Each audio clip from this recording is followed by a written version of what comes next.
Buenas tardes muchachos, vamos a ver un resumencito de los circuitos eléctricos sencillos con resistencias.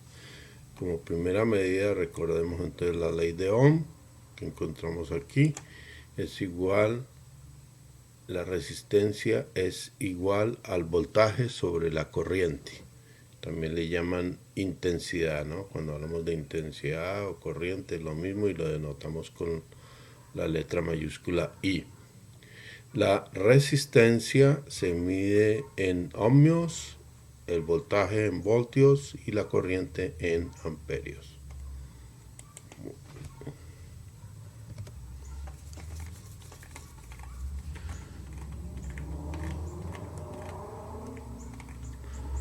Veamos entonces un circuito sencillo con resistencias en serie. En este caso hemos usado 3 resistencias en donde la corriente tiene necesariamente que pasar por cada una de ellas. Y en ese caso decimos que los elementos están conectados en serie. Si hay una interrupción en una sola de ellas, vamos entonces a ver que los demás elementos se ven afectados. Entonces, en este caso, la resistencia total va a ser igual a la suma de las resistencias R1, R2 y R3. Luego, la caída de potencial en cada una de estas resistencias va a ser igual a la caída de potencial en la resistencia 1, en la resistencia 2 y en la resistencia 3. Sumadas las tres van a ser igual al voltaje con el que estamos alimentando el circuito. Aquí está. Bien, podemos expresar entonces estos voltajes también, de acuerdo a la ley de Ohm, en el producto de su resistencia por la corriente que está pasando por cada uno de ellos. En este caso, I1, I2 e I3. También vemos que la corriente que pasa a través de cada elemento, como lo habíamos dicho, es la misma. Entonces, I1 va a ser a I2 y va a ser igual a I3. Bien, entonces estas 4 son las ecuaciones fundamentales de los circuitos con resistencias en serie. Veamos entonces las resistencias en paralelo. En las resistencias en paralelo vemos que la corriente puede tomar diferentes caminos. En este caso tenemos 3 caminos o 3 brazos o 3 ramas por las cuales la corriente puede ir. Entonces la primera es esta de arriba, por donde la corriente va a pasar a través de la resistencia R1. La segunda es a través de la resistencia R2 y la tercera es a través de la resistencia R3. Entonces, tenemos que la corriente total va a ser igual a la suma de las corrientes que pasan por cada uno de estos brazos, o sea, la suma de I1 más I2 más I3. De otro lado, vemos que las resistencias, al estar conectadas en paralelo, la resistencia total va a ser de un valor inferior a la de menor valor de todas las 3. Y se calcula mediante esta fórmula que tenemos acá. El recíproco de la resistencia total es igual al recíproco de la resistencia 1 más el recíproco de la resistencia 2 más el recíproco de la resistencia R3. Luego, desarrollando la ecuación en la parte derecha y cambiando los que está en el denominador al numerador, nos queda que la resistencia total es igual a R1 por R2 por R3 dividido entre la suma de los productos R2, R3, R1, R3, R1, R2. Aquí tenemos entonces lo que habíamos dicho, que la corriente total es igual a la suma de las corrientes en cada uno de los brazos, I1 más I2 más I3.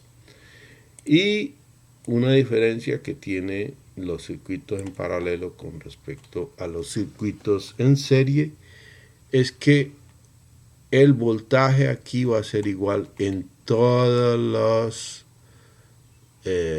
brazos. Entonces la caída de potencial en R1 va a ser igual a R2 y va a ser igual a R3. Y esa caída de potencial que se mide entre este nodo de aquí y este nodo de acá va a ser finalmente igual a el voltaje con que estamos alimentando el circuito.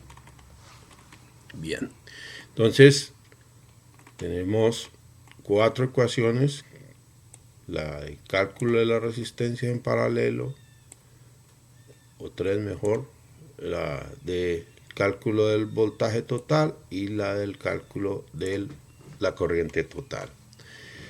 Pasemos entonces a ver lo que son nodos, ramas o brazos y bucles. Entonces aquí tenemos un circuito con varias resistencias y observamos que cada puntico de estos une 3 brazos, ¿sí? Cada puntico de estos, que se llama nodo, une 3 brazos. Entonces, un brazo corresponde a el paso de la corriente por un solo elemento antes de llegar al siguiente nodo. Ese es un brazo o una rama. Luego tenemos el concepto de bucle o loop en inglés, en donde vemos que a partir de este nodo la corriente va a pasar por esta resistencia, por R6, R7, va a dar la vuelta acá, va a regresar por R4 y llega otra vez al nodo de partida. Entonces, ese camino recorrido los 360 grados corresponde a un bucle. Entonces, es importante tener en cuenta estos conceptos porque de ahí viene la comprensión correcta de las 2 leyes de Kirchhoff. La primera ley de Kirchhoff dice que la suma algebraica de las corrientes en un nodo va a ser igual a 0. Entonces, si tenemos un ejemplo, en este nodo tenemos la corriente I1 que llega al nodo, la corriente I2 que llega al nodo y la corriente I3 que sale del nodo. Entonces, para convenciones y cálculos tomamos que las corrientes que llegan al nodo se toman positivas y la que sale del nodo se toma negativa. En este caso, nos queda que I1 más I2 igual a I3. Si lo pasáramos a este lado quedaría negativo y todo sería igual a 0, como queda aquí en la parte de abajo. Bien, del mismo circuito traemos un ejemplo para lo que es la segunda ley de Kirchhoff. ¿Qué dice la segunda ley de Kirchhoff? Que la suma de el voltaje de la fuente de alimentación y las caídas de potencial en cada uno de los elementos va a ser igual a 0, ¿no? Hablamos de suma algebraica. Entonces aquí vemos que el voltaje total menos la caída de potencial en la resistencia 1 menos la caída de potencial en la resistencia 2 y menos la caída de potencial en la resistencia 3 va a ser igual a 0. Entonces ahí concluimos las leyes de Kirchhoff y la ley de Ohm para circuitos sencillos.